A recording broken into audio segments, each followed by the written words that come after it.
ዶክተሮች የማይነግሯችሁ ነገር ግን የሆድ ስብን ለማጥፋት ቁልፍ የሆነው ሚስጥር ዛሬ ይፋ ይሆናል።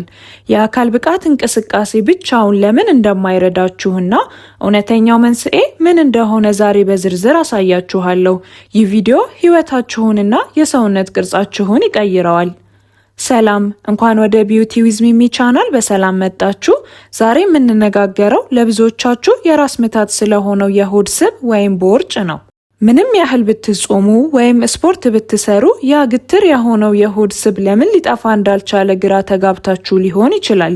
ለዚህ መፍትሄ ብላችሁ የተለያዩ ኪኒኖችን ወስዳችሁ ይሆናል፣ ወይም ደግሞ በጣም ከባድ የሆኑ የአካል ብቃት እንቅስቃሴዎችን ሞክራችሁ ውጤት አጥታችሁ ይሆናል።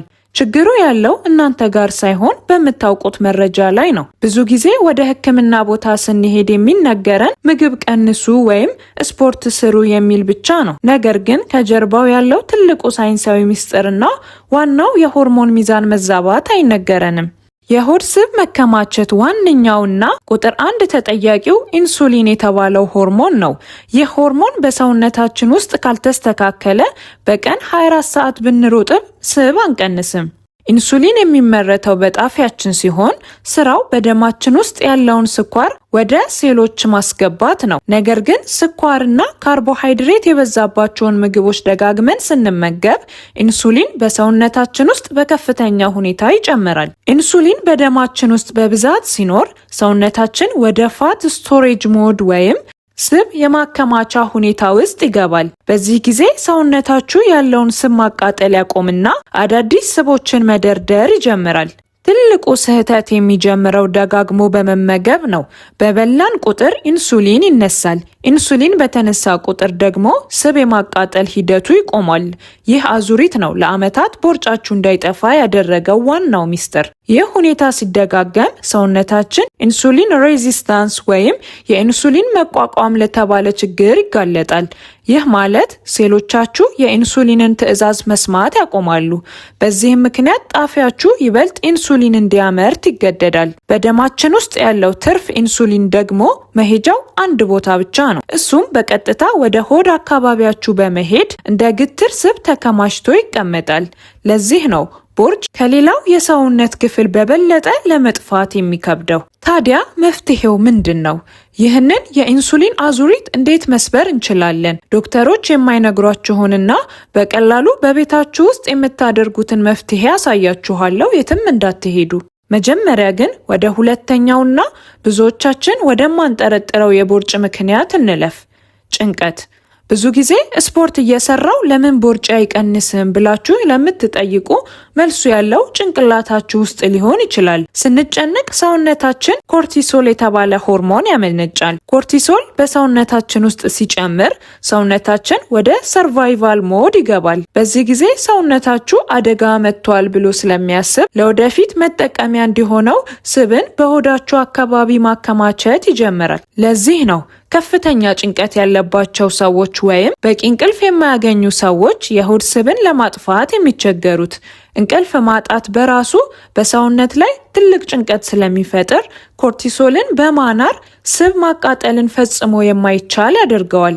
አሁን ወደ ዋናውና ሁላችሁም ወደምትጠብቁት የመፍትሄ ክፍል እንሸጋገር። የመጀመሪያውና ቁጥር 1 መፍትሄ ኢንተርሚቴንት ፋስቲንግ ወይም በሰዓት የተገደበ ጾም ነው። ይህ ዘዴ የኢንሱሊን መጠንን ዝቅ ለማድረግና ሰውነታችሁ የራሱን ስብ እንደ ነዳጅ እንዲጠቀም ለማስገደድ የሚረዳ እጅግ ውጤታማ መንገድ ነው። ብዙውን ጊዜ 16 ሰዓት በመጾምና 8 ሰዓት ልዩነት ውስጥ ምግብ በመመገብ የሚከናወነው ይህ ዘዴ ሰውነታችሁ ከስኳር ማቃጠል ወደ ስብ ማቃጠል እንዲቀየር ያደርገዋል። በምትመገቡበት ሰዓት ደግሞ የምትመርጧቸው ምግቦች ወሳኝ ናቸው። ኢንሱሊንን የማይቀሰቅሱ በፋይበርና በጤናማ ስብ የበለጸጉ ምግቦችን ማዘውተር አለባችሁ። ነጩን ዳቦ፣ ፓስታ፣ ሩዝና ጣፋጭ መጠጦችን ለጊዜው መሰናበት ይኖርባችኋል። እነዚህ ምግቦች ኢንሱሊንን ወደ ሰማይ በመስቀል ሰውነታችሁ ስብ የማከማቸት ስራውን እንዲቀጥል ነዳጅ የሚሆኑት ዋነኛ ጠላቶች ናቸው። ጾሙንና የምግብ ምርጫውን ካስተካከልን በኋላ የጀመርነውን የስብ ማቃጠል ሂደት ይበልጥ የሚያፋጥኑልን ተፈጥሯዊ መጠጦች አሉ። በሚቀጥለው ክፍል እነዚህን መጠጦች እና አዘገጃጀታቸውን አሳያችኋለሁ። ተከታተሉኝ። እነዚህ መጠጦች በቤታችን ውስጥ በቀላሉ የምናገኛቸው ሲሆኑ የኢንሱሊን ስሜትን ወይም ኢንሱሊን ሴንሲቲቪቲ ለማስተካከል እጅግ በጣም ጠቃሚ ናቸው። የመጀመሪያው አፕል ሳይደር ቪኒጋር ነው። ጥናቶች እንደሚያሳዩት ከምግብ በፊት አንድ የሾርባ ማንኪያ ሳይደር ቪኒጋር በውሃ በጥብጦ መጠጣት ከምግብ በኋላ የሚነሳውን የኢንሱሊን መጠን በከፍተኛ ሁኔታ ይቀንሰዋል። ሁለተኛው ደግሞ የሎሚ ውሃ ነው። ሎሚ በውስጡ የያዘው ቫይታሚን ሲ እና አንቲኦክሲዳንት የጉበትን ስራ ያቀላጥፋል። ጉበታችን ጤናማ ሲሆን ደግሞ ስብን የማቃጠልና መርዛማ ነገሮችን ከሰውነት የማስወገድ ብቃቱ ይጨምራል። ዝንጅብልንም መርሳት የለብንም። ዝንጅብል በሰውነታችን ውስጥ ሙቀት እንዲፈጠር ወይም ቴርሞጄኔሲስ በማድረግ ሜታቦሊዝምን ያፋጥናል። ይህም ማለት ምንም ስራ ባልሰራንበት ሰዓት እንኳን ሰውነታችን ካሎሪ እንዲያቃጥል ይረዳዋል። አረንጓዴ ሻይ ሌላው ድንቅ መጠጥ ነው። በውስጡ የያዘው ኢጂሲጂ የተባለው ንጥረ ነገር ስብ የሚቀልጥበትን ሆርሞን እንዲነቃቃ ያደርጋል። በቀን 2 ብርጭቆ መጠጣት ለውጡን ያፋጥነዋል። እነዚህም መጠጦች ስትጠቀሙ ግን አንድ ትልቅ ሕግ አለ። እሱም ምንም አይነት ስኳር ወይም ማር አለመጨመር ነው። ውሃ መጠጣትንም አትዘንጉ። ብዙ ጊዜ ሰውነታችን የውሃ ጥም ሲሰማው እንደ ረሃብ ሊተረጉመው ይችላል። ውሃ በበቂ ሁኔታ መጠጣት ለሰውነታችን ስብን በብቃት እንዲያቃጥልና የምግብ ፍላጎታችሁን ለመቆጣጠር ቁልፍ ነው። እስካሁን ስለ አመጋገብና ስለ ሆርሞን አውርተናል። ታዲያ ስፖርት አያስፈልግም ማለት ነው? በፍጹም። ነገር ግን ለሆድ ስብ የሚሆን የተለየ ስፖርት አይነት አለ። ብዙ ሰዎች ቦርጭን ለማጥፋት ብለው ለሰዓታት በሜዳ ላይ ይሮጣሉ ወይም የሆድ ስፖርት ይሰራሉ።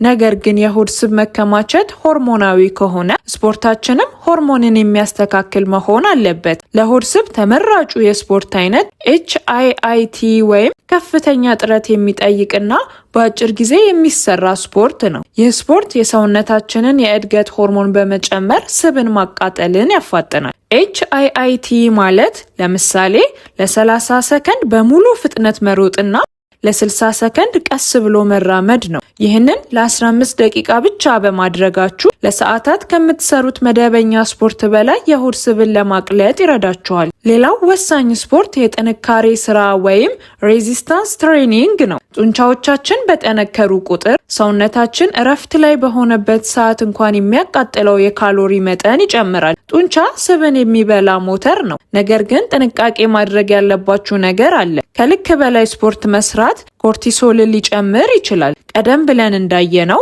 ኮርቲሶል ደግሞ የሆድ ስብ እንዲከማች ስለሚያደርግ ሰውነታችሁን ማድከም እንጂ ማሰቃየት የለባችሁም። አሁን ደግሞ ብዙዎቻችሁ ችላ ወደምትሉት ነገር ግን ለቦርጭ መጥፋት እጅግ ወሳኝ ወደ ሆነው ሚስጥር እንለፍ። እሱም እንቅልፍ ነው። እንቅልፍ ማጣት የሆድ ስብን ለማጥፋት የምታደርጉትን ጥረት ዜሮ ሊያደርገው ይችላል። በምንተኛበት ጊዜ ሰውነታችን ስብ የሚያቃጥሉ ሆርሞኖችን በከፍተኛ ሁኔታ ያመነጫል። በቂ እንቅልፍ ካልተኛን ይህ ሂደት ይስተጓጉላል። በቀን ከ7 እስከ 8 ሰዓት መተኛት ለሆርሞን መስተካከል መሰረታዊ ነው። እንቅልፍ ስናጣ የረሃብ ሆርሞናችን ይጨምራል። የጥጋብ ሆርሞናችን ወይም ሌፕቲን ደግሞ ይቀንሳል። ይህም በማግስቱ ስኳርና ካርቦሃይድሬት እንድንመኝ ያደርገናል። ጥራት ያለው እንቅልፍ ለማግኘት ከመተኛታችሁ 1 ሰዓት በፊት ስክሪን ማለትም ስልክ ወይም ቲቪ አትዩ። በስልካችሁ የሚወጣው ሰማያዊ ብርሃን ሜላቶኒን የተባለውን የእንቅልፍ ሆርሞን ስለሚገድለው እንቅልፋችሁ ጥራት የሌለው ይሆንባችኋል። ስትተኙ ደግሞ የመኝታ ክፍላችሁ ጨለማና ቀዝቃዛ መሆኑን አረጋግጡ። ይህ ሰውነታችሁ ወደ ጥልቅ እንቅልፍ እንዲገባና ሌሊቱን ሙሉ ስብ የማቃጠል ስራውን በብቃት እንዲወጣ ይረዳዋል። እንቅልፍ ቅንጦት ሳይሆን ለጤናችሁ አስፈላጊ ነው። እስካሁን ሁሉንም ሳይንሳዊ ምስጢሮች አይተናል። አሁን ደግሞ ይህንን መረጃ ወደ ተግባር የምንቀይርበት ጊዜ ነው። ለሚቀጥሉት 7 ቀናት የምትከተሉት ቀላልና ውጤታማ የድርጊት መርሃ ግብር ይኸውላችሁ። በመጀመሪያው ቀን የ16/8 ጾምን ጀምሩ። ለምሳሌ ቁርሳችሁን በጠዋቱ መብላት አቁሙና የመጀመሪያ ምግባችሁን ከቀኑ 6 ሰዓት ላይ አድርጉ። የመጨረሻ ምግባችሁን ደግሞ ከምሽቱ 2 ሰዓት ላይ በማጠናቀቅ ለሰውነታችሁ የ16 ሰዓት እረፍት ስጡት። በየቀኑ ጠዋት በባዶ ሆድ 1 ብርጭቆ ለብ ያለ የሎሚ ውሃ መጠጣትን ልማድ አድርጉ። ይህ ጉበታችሁ እንዲነቃቃና የምግብ መፈጨት ሂደቱ እንዲሳለጥ በማድረግ ለቀኑ ስብ ማቃጠል ዝግጁ ያደርጋችኋል። በእነዚህ 7 ቀናት ውስጥ ምንም አይነት ጣፋጭ መጠጥ፣ ጭማቂ ወይም ለስላሳ አትንኩ። በምትኩ በቂ ውሃ፣ አረንጓዴ ሻይ ወይም ጥቁር ቡና ያለ ስኳር መጠጣት ትችላላችሁ። ይህ ብቻውን የኢንሱሊን መጠናችሁን በእጅጉ ይቀንሰዋል። በምሳና በእራት ሰዓታችሁ ሳህናችሁን ግማሽ በአትክልት፣ ሩቡን እንደ እንቁላል፣ አተር ወይም ስጋ ባሉ ፕሮቲን እና የቀረውን ሩብ ደግሞ እንደ ስኳር ድንች ባሉ ጤናማ ካርቦሃይድሬት ሙሉት። ይህ የጥጋብ ስሜት እንዲሰማችሁ ያደርጋል። በየቀኑ ከምግብ በኋላ ለ20 ደቂቃ የእግር ጉዞ አድርጉ።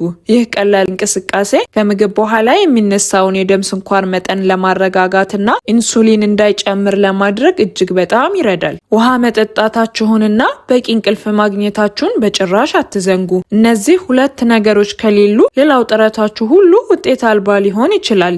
እስካሁን ያየናቸው ነጥቦች በሙሉ ተግባራዊ ካደረጋችሁ ለዓመታት ያስቸገራችሁን የሆድ ስብ የምትሰናበቱበት ጊዜ ደርሷል። ውጤቱን ለማየት ግን ቢያንስ ለ2 ሳምንት በጽናት መቀጠል አለባችሁ። የሆድ ስብ በአንድ ጀንበር እንዳልመጣ ሁሉ በአንድ ጀንበር አይጠፋም። ነገር ግን በትክክለኛው መንገድ ከሄዳችሁ መጥፋቱ የማይቀር ሀቅ ነው። ሰውነታችሁን አክብሩት፣ እሱም መልሶ ያከብራችኋል።